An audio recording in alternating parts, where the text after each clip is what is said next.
bia eno so na mbagina campaign Mustafa Bandia so aka nsɛm at the afa MPP amyukunam so ama yo akɔre so usɔ pankwa so ayina no na yabako eye asokore mampo mensin kese no emu mensin krache na ni abede sakrodom ewo efin so no wɔkye se ahonede hu mmere a wo beye no mantam ni mu no anase mensin ni mu no nyasam keto akora wo beto no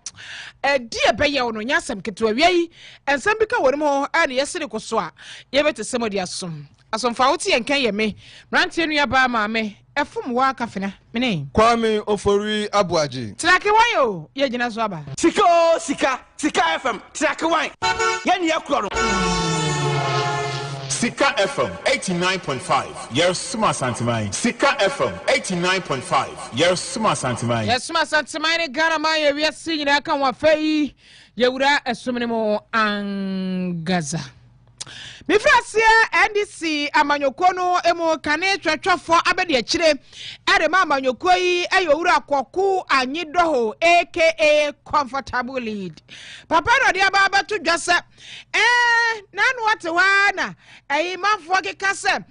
mampani declare state of emergency ewo baabi a yetu former goodie no sansa de na eni yenyan ye nkontomre nyira sese makuri atwe nkontomre makuri na twetwe kontomre na twetwe makuri ni nyina da ebro nyina yese tombra nyina kra ba bejadi sadia no bi de yawo ya paduani ye be dadi dia baba kwan se ye bibia makuri wom enam na ade kwa nkwan makuri nkwan na ade na banche ade wo fufu a na chese wote banche na na fufu na ade abo makuri nkwam na wadi sani obawie na wuwu anisa enti enema nyina esai esangaram se no enti abani sa miamia hodo a ye tu fo bagudi bi gare ye namra kwan so tutu na hono ye nsuo ni wam nsuo nemu wamo biti nsuo ni kwaye mu de hodie ye declare security zone bambofo kwakotena 24/7 wamo ane garam se kuma akokwansa fo ekura from say blue water gas fo yi ana kwa kwasha kwaye ni nti garam se fo de bambofo no baba pata no moti ase na blue water gas fo ne nam so na no no ma ba babo ama ne yesa se de be obi ankotu garam se ho ana koku anyido hojaze faso bia ni so de ba security zone bia declare security zone faso bia ni so o chese ensu na no ne forest mo ye declare security zone de na ye yo wo declare de da wo declare de da gogosi ye amfoi wo declare de krafe na amafo tiegu ma wo bu tuni kase giri ti de je ma ye de enko hwe do di kan ye anko hwe na wo be declare be ko de enko foi ebe ya on declare ba bia yetunu ni nyina security zone na mom anya forest ne esu anu wo be declare na de bibi beba emfaso bie ni so kwaku anyi doho aka comfortable lead Galamsey nkomo yi enye enne nkomo. We have been battling Galamsey for some 3 decades or 2 decades now. But enne baby edruno eno nkomo ni edi. Yes to mean sangu di eno nkomo. Ebedi enne nkomo. Ye gia tum se enye enne asem but enne nkomo enne ebedi. To the issue of security zone state of emergency. State of emergency. Forest reserves na amount for a burum. Ayebia enye security zone dida. Forestry Commission or forest guards. So if you come and tell us today that you are declaring those areas security zones, before God and man, have those areas not always been security zones, yet people have entered? So what are we talking about? Who are we deceiving? Who are we misleading? Forestry Commission, almost forest guards, almost headquarters, yet people are bursting into those forest reserves with gross impunity. What we are saying, or what Catholic bishops and Emira Christian Council for Barbonting, Utah,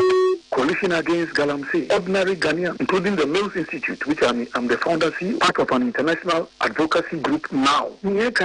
under Article 31 of the 1992 Constitution. Constitution, Emma President to declare a state of emergency. So if we have tried security zone, look, the late Major Adam Mahama, at the time of Kushianiwu, that place had been declared a security zone, but yet people still did what they did. Because security zone, the powers and authority that operate within a security zone are not the same powers and authority that operate under a state of emergency. And if you read the Catholic Bishop's statement, Christian Council statement, nobody is saying a blanket state of emergency. We are saying that there are critical areas that you can identify those critical areas. We know the critical areas. And when you slap a state of emergency in those critical areas, then we know. And the beautiful thing about state of emergency is that President never declares state of emergency. But per the constitutional provisions, within 72 hours, if Parliament is in session, also President identical in Parliament.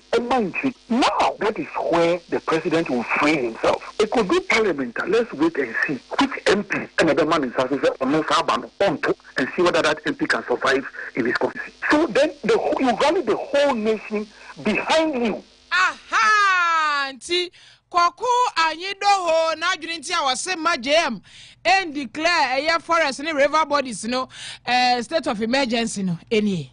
I was just na be yan kwa public accounts committees and say wo mo aka chisu na yedu na enen so wo mo akọ asetena ya wo mo bisebisa nsma hodo a akontabu na ekoso ne Interior Ministry na akwa pie mu ewo ye committee no anim na so ama elunyamfo Muntaka Mubarak Mohammed wono na minister wo sa so ye ho Sanson Inspector General of Police IGP wono so wo se CA ya mpanifo ebisebisa wo mo ensem a sansa akontabu no ebinom akọ ede ama aye aposifo ya abodifo eden wo mu esi a ehun sika no aye bibise basa no yie e wo ho a e wo sempanifo ede ema obone santi ene committee no wo mu ene IGP na afa yewura Muntaka Mubarak Mohammed wo mu enkomodie no ya chiri de gua pa so abusua yenko na yenko nkotie sede wo mu se echechensemu efa e wo ho no. The next infraction is on paragraph 1829, and that is Ghana Police Service, Bono region. They are not short of seats. Abandoned infrastructure at our Techiman, and the amount on it is 1.6 million. What has happened to this project now? Honorable Chair, yes, this is among a lot of other projects that are still in the abandoned stage. And so that the police administration has taken note of this and then said that we are waiting funds from the Ministry of Finance so that we can be able to tackle most of these projects which are still in the abandoned stage. This is not the only project. There are a lot of other projects in the same stage. Thank you. Chair, yesterday when we reviewed it, I asked the IGP additional work to find out, one, how much will it cost to get it completed? And then two, currently their office that they are occupying in that region is a rented one. How much rent are we paying? So that we'll be able to just suppose, as against the rent that we are paying, whether the amount of money required to finish it, maybe we may be able to use even our IGF to do it. But they are going to tax that. The amount of money will tell us what we'll be able to. If it is so heavy, then we'll have to, like the IG said, we'll have to continue to rely on the Ministry of Finance. But if the money involved to get the thing completed is not that huge, then we'll try and use our IGF to finish off renting. So this is what we are trying to do. But like the IGP rightly said, we have so many of that. And following this audit, we have tasked the Estate Department of the Police to itemize all those uncompleted, not just listing them, but also telling roughly how much will be required to get them completed, so that it will help us have a clear strategy how to get them, all those ones completed, instead of going ahead and building new ones once these ones are still at the abandoned state. So we hope that once we get those things, you may see some improvement in the number of abandoned projects. Thank you so much. Thank you very much, Honorable Minister. Public Accounts Committee will send Commodity be and Moti and Omuyo Manfansuwa, but if we say we say, Post Makono, Emu, you pay one man who deliver Kobe. Yeah, there's a Wakusia, the answer, and baby cry, you were flana, were free, you were crying, you were giant, so that be no music and you at the Mawamo, and no one seven so saying, no more candy after home. Yamping for you crown a book beating editor woman, young corner, she go to his uncommon city, is it here? All right, let's move on. The next infraction is on paragraph 1837. And Honorable NS will take care of that one. Thank you, Chair. So this infraction has to do with unearned salary for District Police Headquarters, Ninahini. So the auditors noted that one officer, Godfred Akwesi Boateng, with service number 50299, embarked on an annual leave of 42 days effective 6th May 2024. He was expected to resume by the 16th of June 2024, but failed to resume duty. What I find interesting here is that the district commander, who became aware of this situation, continued to validate this officer for the 2 months, which constituted into this unearned salary. IGP, can you confirm if you've been able to recover the total amount of 20,991.39 with interest at the prevailing Bank of Ghana rate? Honorable Chair, the amount involved with interest has been paid, recovered and still paid into the Auditor General recoveries account at the Bank of Ghana, and the total amount involved now was 23,178. Thank you. Auditors, can you confirm? Honorable Chair, the assertion is accurate. So I think, Mr. Chair, this falls in line with the directive from the minister. And yes, Madam Chair, if you permit me, there was one bit I forgot to mention, and now so you sit and supervise wrong things happening. So don't come knocking our door that it's time for promotion. You should suffer not only the repayment, but even when it comes to promotion, yours should be delayed to serve as a further deterrent for people to be up and doing the validation. So we can assure you that we are working so hard to make sure that these things are no longer within the service. Thank you so much. Public accounts committee which I'm saying say one would come oh honti IGP on interior minister ne one more akwa koyi nsema na mutakadi we say we question answer from what was ageno akani na no ageno akani na adana so body background ni nyina yele under the ministry ni ntia what can you could do with me ba ko kachere say sector minister we are the person Kenyan woman every ministry be an akoye adwuma the HSA Muntaka is on top of issues e won the ministry is on top answer no ankofo bi ba e feed won kra esa kutimi kan wa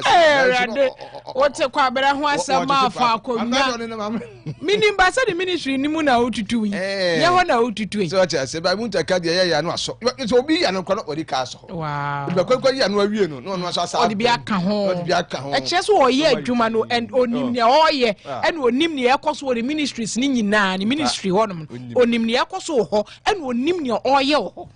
se onim ne oye na ebisa wa na atoto papa so e baba ya gas wo refinery sky go lebu ho e ebisa ne say dialysis ne e free and I say age range bi ho kakra no oh o shodo wa musa say say o mo akasa do bi onu say bi amedi adwuma hya wonsa me so bi di mani adi adwuma na chi ntimi nim dia wo ye nim na sa wo fambo na ntimi ka say me chire mu ana ya to akasa bare so na yanko ensam foforo mu an na me dia wi dia sa dia wi ana ebo no chi ye na se na me he o chi ya kalas bi no a kwade etisi so no ndc fo chi ye na se na me he da wi yi enti me ko omu nsem biom deputy general secretary di ma ndc amanyoko ayowura Mustafa Gbandi kware na se global info analytics ayi Musa Dankwa survey no odi aba no na so wa hu bi sa na wo mo pre Franka Kurafo di bre base akwanya ne ba beto ho a wo ndc amanyoko ni mu a ha na adusu wom Johnson se dun kete so na chacha maka ho Joshua Labi mo hyehyehye kire ho ase ho no ba bi kura ama yi chief of staff mu nyina wo wom bi no no pe ni survey ni de ohun se onabo ha na adusu ene di kan ansana eye atofo semo ane general chairman mu nyina bebeba na sasem beto adwa ne mafo de hu nkwa papa titru ere ndc amanyoko no ema na no na Mustafa Gbandi chesa wa hu sa survey ne so brensoi ayentam do kurasa ndc amanyoko ma ebedi nkomo hwan na ebedi mampari John Dramani Mahamade na JM 4 years penu owo enu otwa ne sa ne 4 years ni wi awawie enti hwan na eba ene emeta Joshua Labiechi na meta to force echi na we de bi ha de dusu na agenda chairman dabi osisa nkomo ne die onka samu ni mu bedi na so nyenne na sasa mudi no nya sa abre ayentam chire ho no ba bi kura jam abo adwuma wi asom Ghana fo wi de Ghana fo pe cross from market wasia wi yeso amran about awie ama interchange home popoye overpass abeto cross from highway na ya wie kejetia phase 2 no ene big pushi chese infrastructure project JDM so obeye asupiti akeka kasiansia wo so obeye akwane kwantempa hodo chese so hodo Ghana for de JDM so onye mayen waye wie na Ghana for kuma ato yem na ye beja ne kwama na akono ehwa na sa nkomo ne ba eba sa no a esan de JM ayenti Asiedun Katiao, Saturn be force abao, Sir Haruna Idruso, Sir Chief of Staff Julio Debro, Sir Obi Obebia, campaign no buyer for full, Adiama Oya, Crescent, Sir, original JDM, I bet so, and Numa Wire, Obakumasia, about original growth from market, so Sabrano, not a man for Yerminia Sapata can't what Tiasiano, Aqua Papam, some run about we,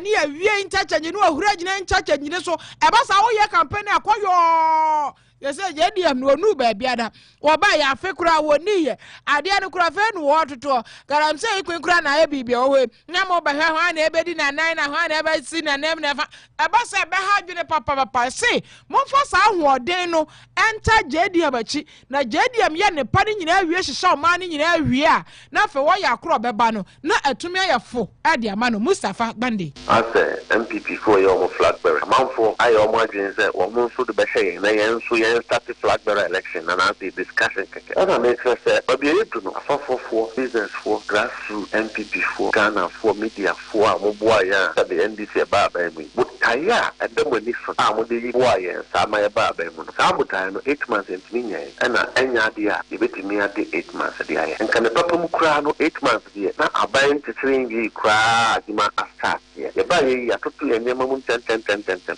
ya start to see afina ya be sejuma afina ya be nyuma party for fina Ghana for be sort to out anything then say MPP for so ba ye kuru na o ma be say no enta o aban mu a yina yenka ye humum nanka ejuma Ghana for their share party ni government na ya say any be ko ye ni ko ni ye ejuma ni ya na so Ghana for ni a abato de e be me da bi pe ma ko to abama ye afi a yenye nnu hwe na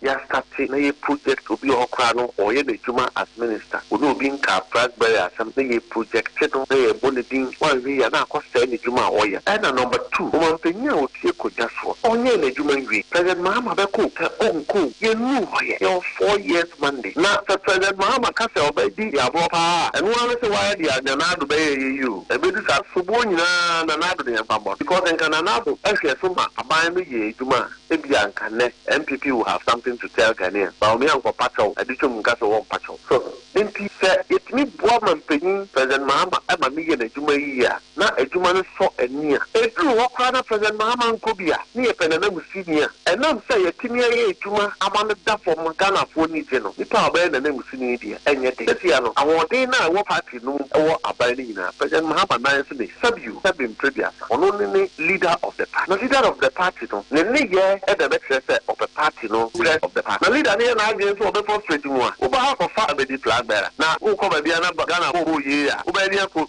win election enti e be ye ya party manyina ne party mpanyifo ye nyanim free flag bearer compensation na ye nyina nim say a big distraction ni ye mu appointees no e ma wo mu focus so e wo na ye de adwuma hye won sa na ye ni yiye na Ghana fo ko nto won ene ati ye ayetwetwafo abedi a kire de ma NDC owura Mustafa Bande na yewura Collins owusu amankwa wono enemre bi atwa na oye MP no manfo mo o mention no tabato pesua so na onse Mustafa Bande e kasa no bo MPP din ewom wo chese za MPP fo no na mua na boso mo ya na nka be ya na nka de eso mama nyoku no ebi abo awura NDC no na nso ensi eda mampenye kufu ado wanye no ma yenti ene nam so amasese MPP wa mo da ya na wa mo twetwede e wa kwonom ne no ena Collins aba be yi na no na o kire se opanyini adai asem na si wa gase wa manyuko emu ya omanfo edi won komo ya bi kra no ye do mo ekoye disciplinary committee wo mo ehse ye ngwagwatwe mo aso wonka ho asem na afa so de Ghana man ede ahya wo nsa so otimi etu ho na mo ayie na koba se eja nkunu ndi betu ya mo dia no wonka ho asem na MPP no tene ba bie no na wo so wafa wasem de so a o so pa wo mo na wa che sa ade na akwa no eye ne de propaganda ma yentie no oje nua Mustafa Bandi de meaning the way asem no FNDC ho a ofran ntoma no de nadwene abebun konta e de akire yen ba me ya me de metie ne wa no kura ni metie ne wa wo ye nipa ba ko bia o ye very diabolic politician na metie ne wa pa asem no obeba be fran ntoma because of NDC ho on the way what ya kan no me wa so no enkrofobia de enkrofobia eko disciplinary committee akwa sanction wo mo enkrofo bebre abonyo so e de hoye eba ruling party nim ama sisi no ushia we mu o mabochenku na Ramahama family and friends no nipa bi na edidi na o magya ye wachire on sami ma ni nyina ye nsem a ekoso enti no se minia Mustafa eba na se oba be friend and tuma fe the picture between no owie no betisi NPP ye mu dia. Then I think he's not being fair and sincere to New Patriotic Party. What you say? Obama ne de ne nam ehwa paso. Enu nti na ehwo behia se e o sie ma ye ni so ekọ eniyema bi NDC for no ya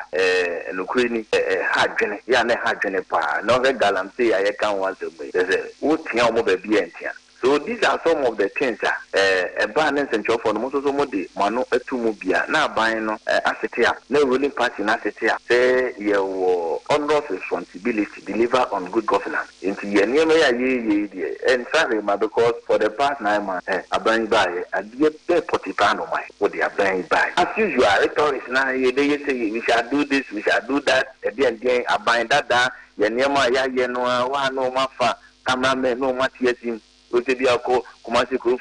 from gay president ko phone si ye ote dem je no ye si ni bibia je se ya bi ni nyina boss woni ade nti aban ndi aban ko fan chance de gusu a eno no oba e wasi bia on si bia e so be hu se o mo de propaganda na mo chiro be ka se ya de fu o mo ba ya na 9 months o ma peja sa enti yeru akwale so usa mankwala busia mo tene nkarinti Mustafa Bandi je wonso de o de MPP wa montan be no mo nwuru mo ho ai na aka wo so ankasa wa meku ni mu ase ja se propaganda no ode namwa o kan sam ade egu MPP so no ru akon so sama nkwa na busua ye tene nka no yanto akase bone so na menko eye asokore mampo wo mo mensi krache honorable Ben Abdallah Al-Hassan wono na enra wone eye wone ka bie wom ewo ne mpeso so na nanom hemfo na afei eye nyamesumu akuom mpanifo ya ewo ho afei wo mo ka bie wom ewo mpeso ne so nyina ne wo mahia ya wo mo adi nkomo bebre nkomo no ne dido pa no na efa de be ya ahunidie ho nsam begina ne naso ewo asokore mampo mensinu emu na enunti enwodi kan ene empanifoi ehia wo chese